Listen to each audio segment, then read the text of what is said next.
Hey class, so today we're going to talk a little bit about the polynomial equation. We should have already have some familiarity with this, and rational equations. And this will harken back when we talk about number sets, why we call things rational. So let's start this off. We go to the polynomial equation. Now, a polynomial equation is simply a function. We can simply write it as f of x like this, and then we can write this as p sub n of x, where n is again indicative of what the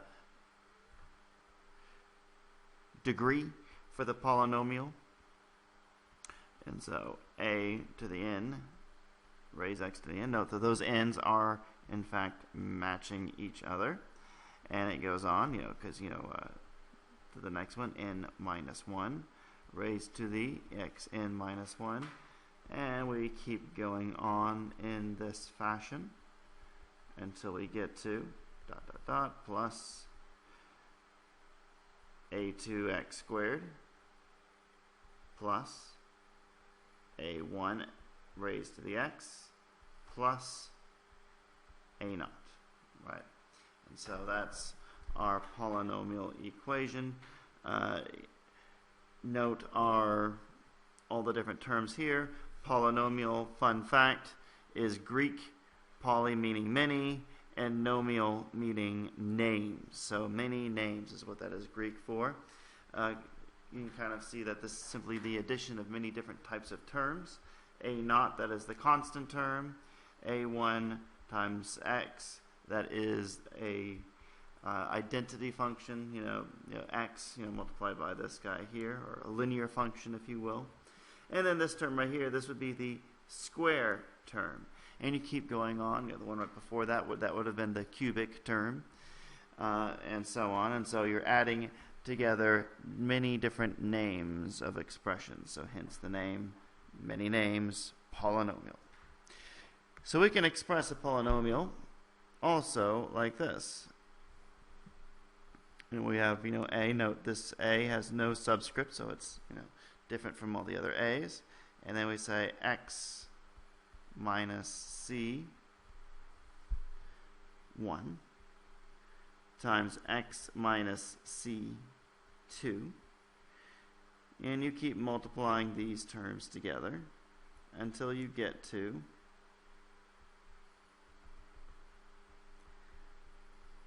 the nth term, x minus cn. Right, so note this reemergence of the n right there. All right, so let's talk a little bit about this. We've got all these terms here. So these terms are known as the zeros, right? The C1 is a 0, C2 is a 0, so on and so forth. Why would they be called zeros? Well, if I say what is f of, say, C1, what do? Well, we have a times C1 minus C1 times C1 minus C2 times C1 minus C3, and so on and so forth until you get to C1 minus Cn. And so when you look at all these, this is just going to be some number, this will be another number, this one will be some other number. And a is, of course, just some number, but what is this guy? That guy is 0. So a 0 is a value that when you plug it in, you get 0 out. All right. It's also called it's called a 0. It's called the root. It is, zeros and roots. Roots simply because that is where it is rooted into the x-axis. And so they're also the x-intercepts for that reason. Okay? So that's polynomial equation. Why don't we look at some graphs and desmos of polynomial equations so we can get kind of an idea of what's going on here. Alright, so we're going to go ahead and type in some polynomials here. So first we'll start off with y equals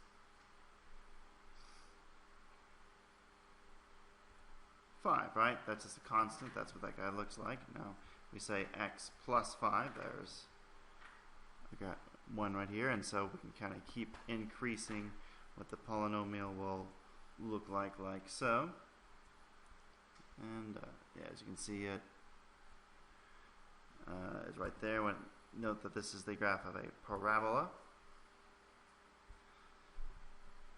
Let's go ahead and add one more term onto here.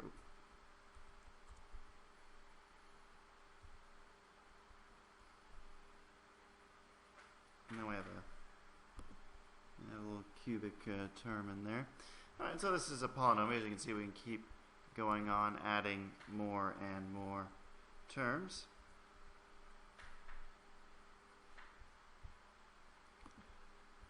And what you do with the lead term right here can have a very powerful impact on what happens. For instance, if I make this a negative, everything flips. Note that the lead term is an x to the fourth, right? That is a even term, and so anytime you have an even term, you're going to have this action here where you've got both of the endpoints pointing in the same direction, right? They're both going down. And also note that we can change that lead term as well, and that does make some big adjustments here. Alright, so let's go ahead and add another term. We'll say this is x to the fifth.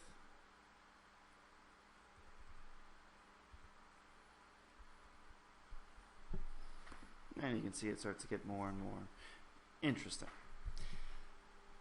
Okay.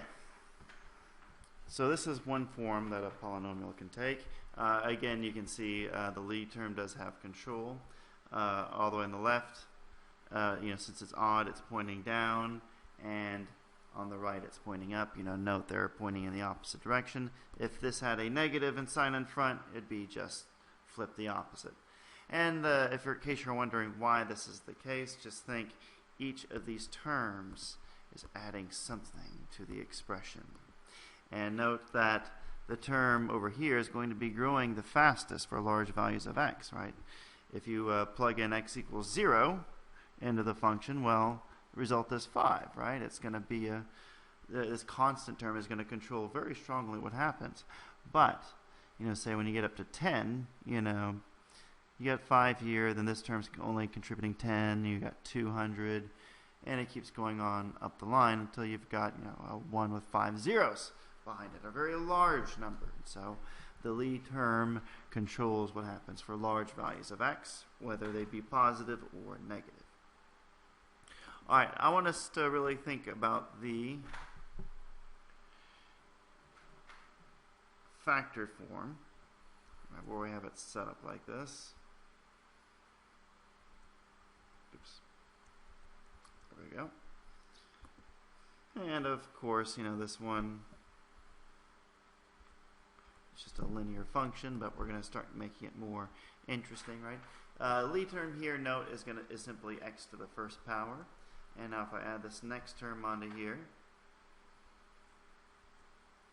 now the lead term is going to be x squared, right? And all I'm doing is I'm just looking at this guy here and multiplying it with this guy here, right? Lead term to lead term. Now I can put another one on here. So we have x minus 3. And now note that, lead term is cubic. And you note that you have, for these extreme values, left and to the right, it does follow a similar pattern as y equals x cubed, right? You can see our function, our red function, is chasing this guy down, and then over here, it's trying to chase it back up. And that's just because these other terms are having an effect. Okay, so forget about that for now. What if we have another term onto here? So now the lead term will be, x times x times x times x. It's 4 x's if you were counting. X to the fourth power.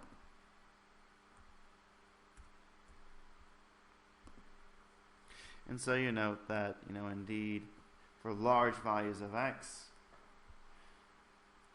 our red function is approaching the function y equals x to the fourth. And you get x to the fourth simply by multiplying each one of these lead terms together And so the lead term would actually be x to the 4th and 1 over 5, if we wanted to get everything just right. But this is for illustrative purposes. So let's go ahead, get that one, and let's have another one. Let's have x minus 5.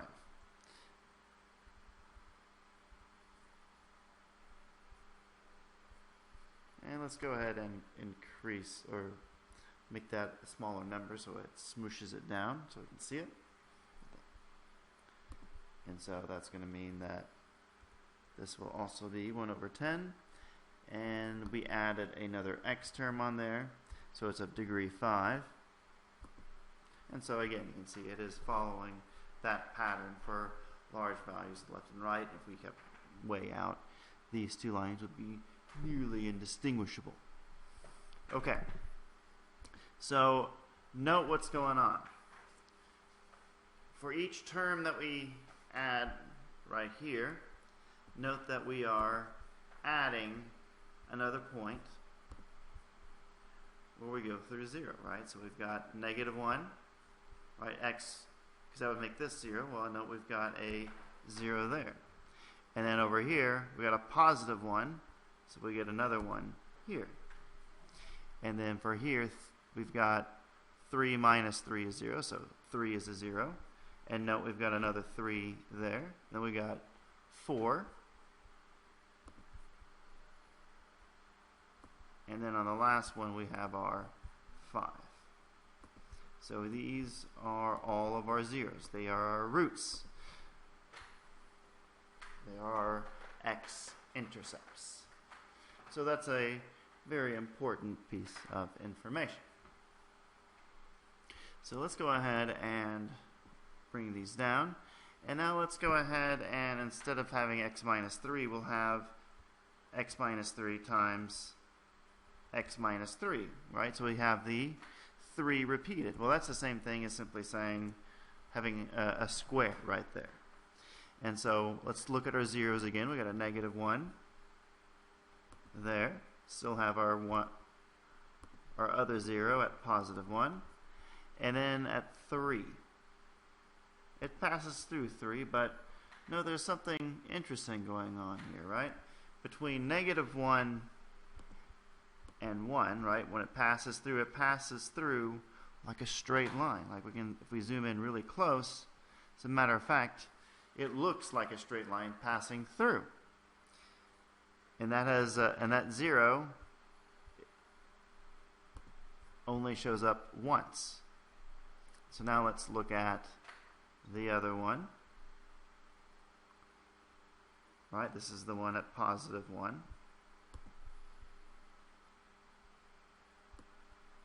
Right here. Right, you plug in 1, you get 0. And note it too, when it passes through, it passes through like a straight line. When you zoom in close enough. You know, it curves afterwards, but as it's going through, it's a straight line. Now, let's look at the other one. Note what's happening as I zoom in. It kind of looks like a parabola, which is what we have here, right? The square function. Remember, that's the motion that we saw, a square function. Looks like a square function shifted over by 3. So that's interesting. And let's go ahead and put one more back on there.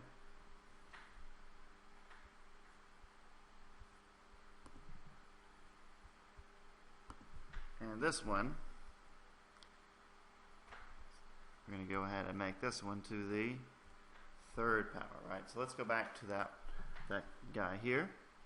And notice when we zoom in, it doesn't really go through like a straight line, but it passes through like our cubic function did, right? It has an order 3, and it looks like the cubic function when you're near that 0. So note how this helps us do quick sketches of our graph, right? So when you're graphing this, you can clearly see, all right, so at -1, it's going to pass through linearly. At +1, it's going to go through like a cubic function. And then at +3, it's going to hit the 0, but it's going to do so like a square function.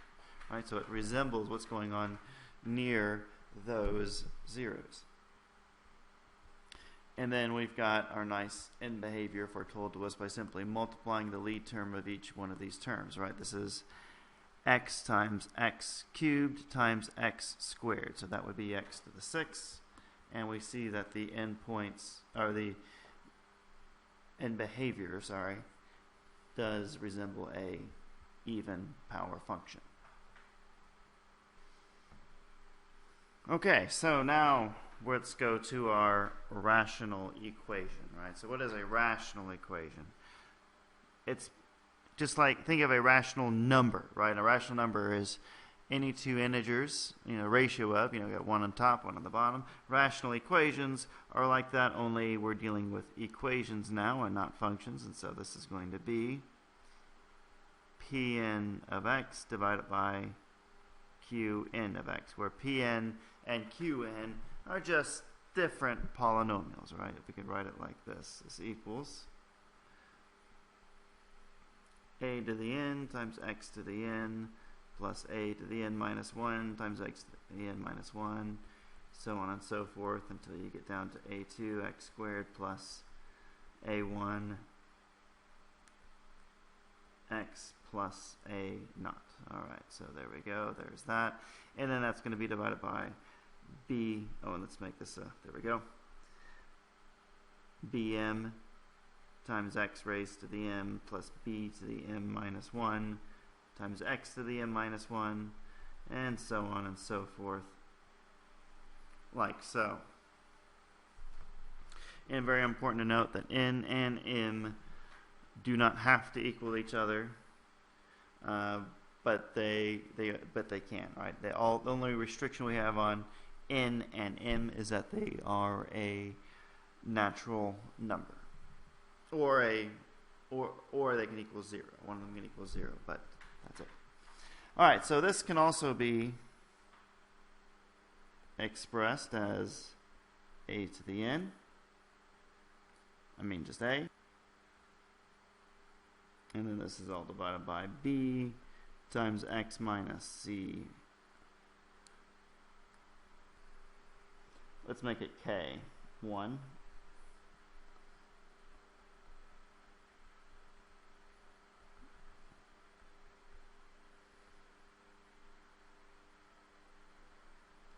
And so what we want to take note is that all your zeros will come from up here, right?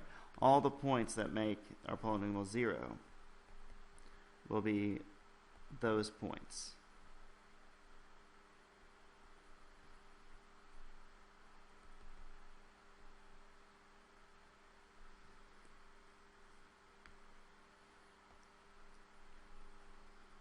And then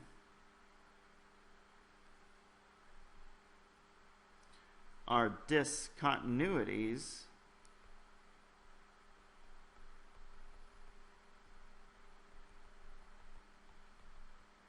are going to come from the bottom, right? Those are all the points that we cannot equal. So those would be K1, K2, all the way on down to Kn. Right, and so these would be all the points that would cause us to have an undefined, a divide by 0 error, right? So think of the inverse function, y equals 1 over x. Well, we can't equal 0 because that would give us a discontinuity. And remember, the graph of that looks like this. Okay, so let's come over here. Let's take a look at our first example. We want to identify the zeros and their multiplicities. Okay, so what are the zeros? Well, we look right here. Well, it's going to be -2. And note that we got a square here, so that means that it's going to be happening twice. And then right here, we have -1. And note this is to the third, so we have -1, -1, -1, right? 3 times. And then look at this one, we've got a 3, and that's only repeated once. Alright, that's it. That's where these come from. So we've got some repeated zeros, so we can write these as -2 with a multiplicity of 2. We've got -1, and this has a multiplicity of 3. And then we've got +3, and this is a multiplicity of 1, because it only happens once.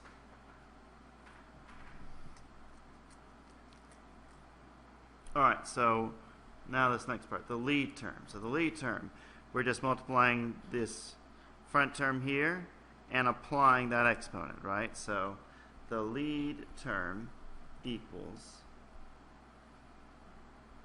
x squared, and then we've got x third power, and then we have x, and then we've got 1 power here.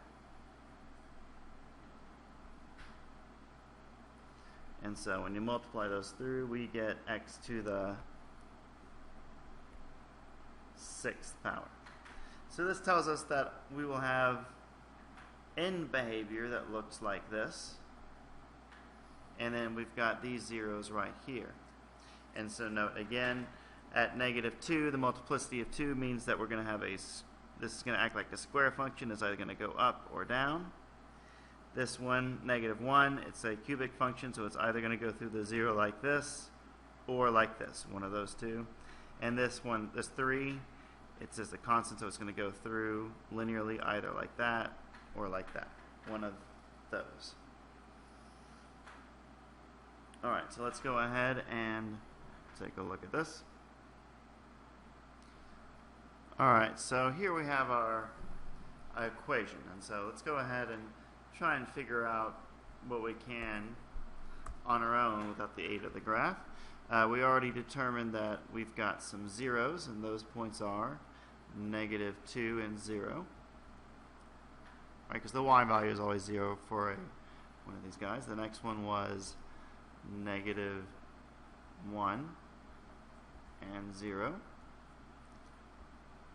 And then we finally had 3 and 0.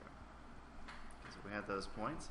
And then note that we also said the lead term is going to be x to the 6. And so the few things that we do expect are that it is going to, from the left, it's going to come down. And then as we leave the last 0, it's going to come back up and follow this guy right here. Alright, and so when it comes through, it's going to come down, come through this 0 at -2. And we said that's going to come back up. And then it's going to come back down and pass through cubically, because that's our 0. And it's going to go way down here, come back up, and pass through this point like a straight line. Okay, so let's go ahead and take a look at the graph. And note, just as we predicted, it comes down, comes back up through this 0 at -2, because that's a square term there. And then it comes through this point here, slows down like a cubic function would, and then goes down all the way here, then comes back up, and shoots through like a straight line through -3. So there is quite a bit that we can determine from a graph just by looking at its expression. Alright, so moving on. Let's look at a rational equation with polynomials. First, we want to determine the zeros.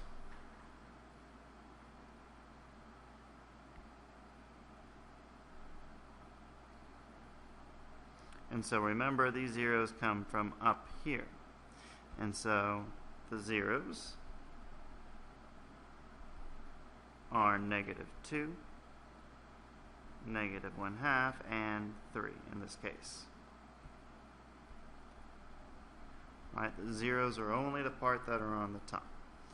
Multiplicities, we've got 2, since that's our exponent there. We've got 3, since that's our exponent there. And then we've got a 1, since that is the exponent there. Okay, so far so good. Now we want to know what the discontinuities and their multiplicities are.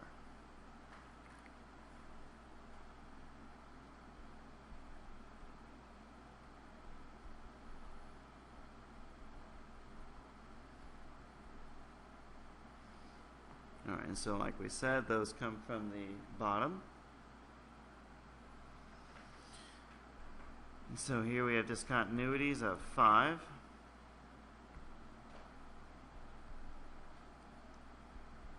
And negative 4. And multiplicities of 1 and 2, since that matches our exponents there. Okay. Now for the lead term. So lead term is always going to approach, for a rational, is going to be the lead term of the top divided by the lead term of the bottom.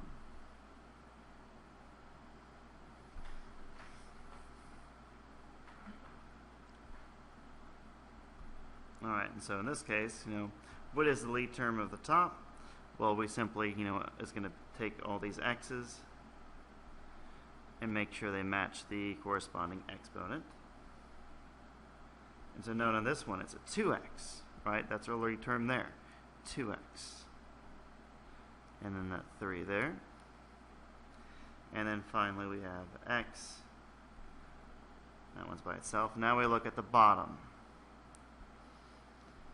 We've got an x here, and then right here we've got an x to the second power.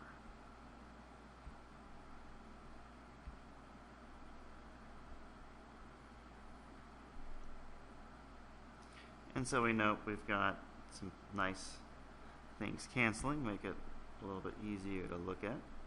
And we see that our lead term approaches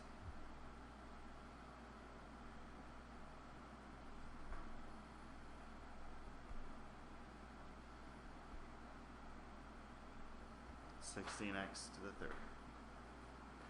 Alright, so that's what our lead term approaches. So this tells us that the end behavior is going to follow x cubed, and so it's going to be down, then up.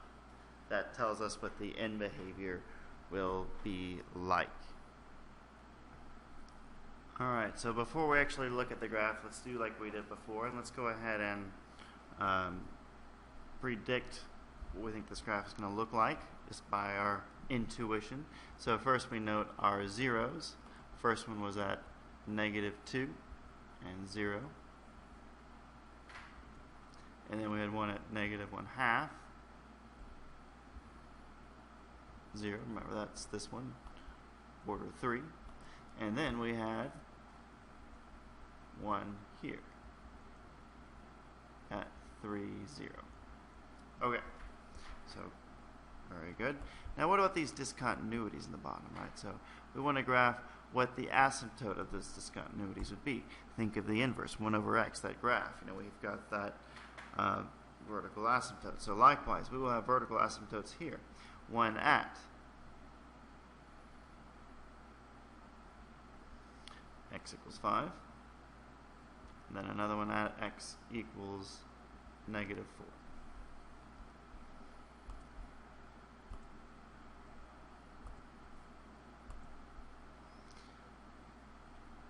So let's note something. So at this one, at 5, you note that there is a multiplicity of 1. That's an odd number, right? So when you look over here at this discontinuity, right, this 5, what we're going to expect is see something going on the left and something going on the right to switch, right?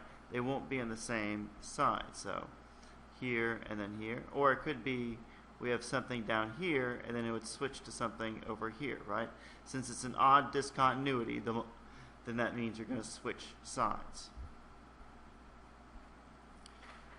Right, and like I said, think of 1 over x.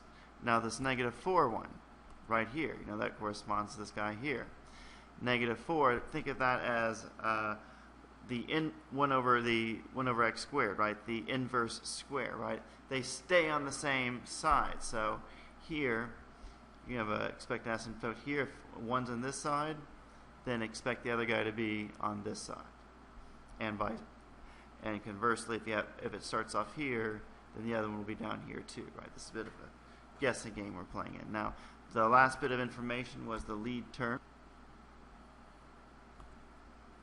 16x to the 3rd power, right? That was the lead term, right? So we note that we've got over here on the left and then on the right. So you can expect it to come over here. It's going to be coming from down low. And so it's going to come up and then back down. And then over here, it's going to come up. It's going to hit this 0.